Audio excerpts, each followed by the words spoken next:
Hey, no doubt you've heard about the 80-20 rule, but what I'm going to tell you is that you've been sold a bill of goods. The 80-20 rule gets dwarfed by understanding the rest of the rule. Next, I'll share how to dig deep and really make it work to your benefit.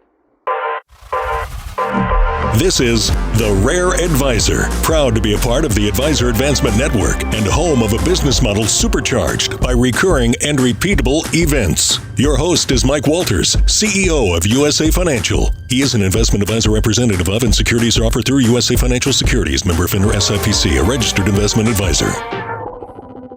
Hey, you've no doubt heard of the 80-20 rule. What you probably don't realize is that rule comes in layers. And the layers are actually more important than the 80-20 rule itself. Because what most advisors don't realize, or at least they haven't structurally built into their practice, they might physically or mentally acknowledge it, but they don't do anything about it in a true strategic manner. And that is that the 80-20 rule, again, comes with these layers. So we know that 20% of our clients, this has been scientifically proven in business and industry and sector and any slicing and dicing you can do with the economy, right? 20% of the clients are driving 80% of the revenue. So we know that. But then what that means is if you're treating all your clients the same, then that means your good clients are underwriting the services that you're providing to your bad clients or your lower level clients. Bad's maybe not the right word, right? They're lower level clients. Said another way, you're losing money on your lower level clients, and your better clients are underwriting that loss. So if they didn't have to underwrite that loss, and you eliminated that or adjusted the services accordingly, where does that money go?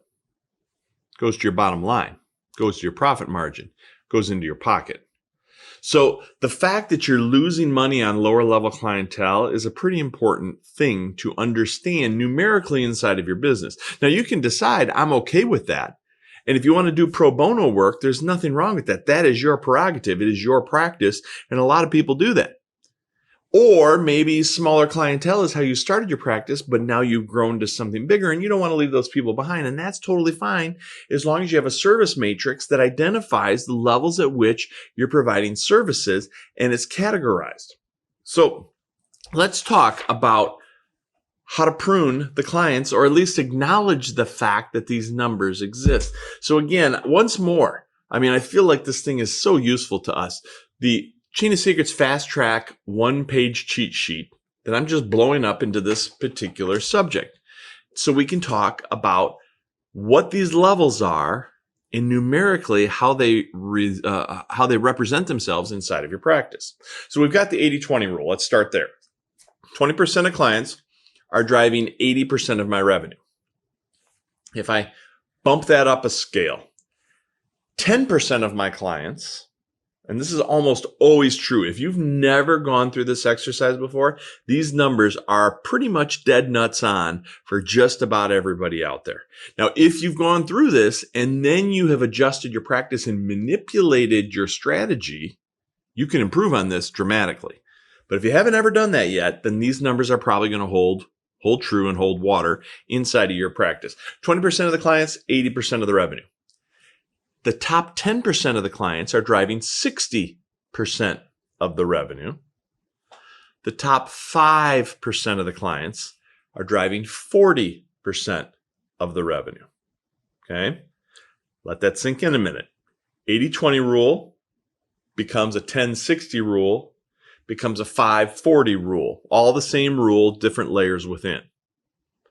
Now, if I understand that 10% of my clients are driving 60% of my revenue, if I understand that 5% of my clients are driving 40% of my revenue, who do I want to duplicate? What type of clients and prospects do I want to focus on to bring true growth into my practice? It's going to be at the 20% level, at the 10% level, at the 5% level. It's not going to be the other direction. But that math exists, and those services are being provided to clients that fall below that line. So what does that look like? Numerically, if I go the other direction, I'm going to step down now from the 80-20 rule. 50% of my clients are driving 95% of my revenue. That's important. 50% of my clients, the top 1/2 of my practice, is driving 95% of my revenue. So 20% of my clients were driving 80% of my revenue. 50% of my clients are driving 95% of my revenue. Flip side of that same coin, that means 50% of my clients are driving only 5% of my revenue. The bottom half of my practice, the bottom 50%, are driving probably only about 5% of my overall revenue. Now, as I said a moment ago, if my service matrix gives equal service to all, there is no doubt I am losing boatloads of money on the lower 50% of my clientele.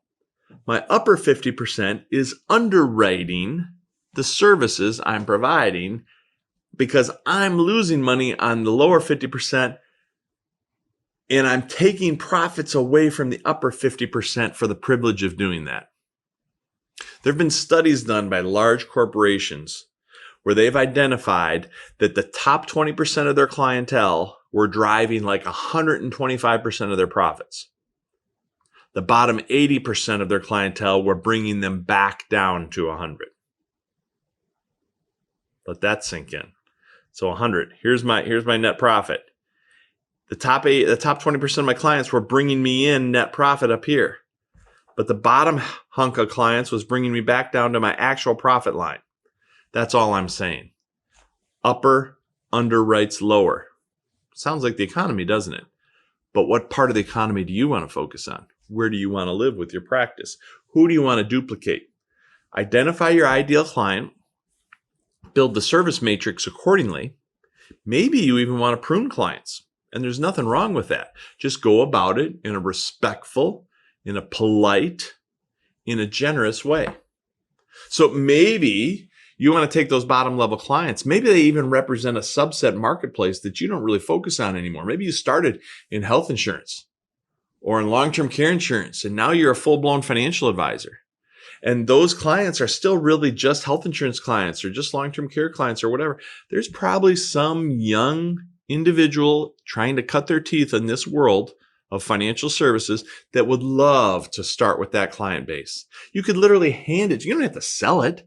I mean, you could try to sell it, but you could literally hand that off and just say, hey, tell you what, over the next 3 years, let's do a little revenue sharing. I'll taper it down over 3 years. That money goes directly to my bottom line because I'm not servicing or touching anymore. And they now have something to launch their practice on. Lots of different ways to skin a cat. We deal with this all the time in our coaching and consulting programs here at USA Financial. How do you get your practice to the next level? The first way to get your practice to the next level is understanding in thorough detail the level at which you exist today. This information is for licensed financial professionals only and is not intended for use in soliciting sales from the public. The views expressed represent the opinions of the presenter or their featured guest, not necessarily those of USA Financial or its affiliated subsidiaries. Industry references are generic and not intended to represent actions or beliefs of any individual or entity. Content is only presented to illustrate general principles, beliefs, or ideas and should not be construed as legal or regulatory advice. Trademark and copyright protected. USA Financial and Affiliates.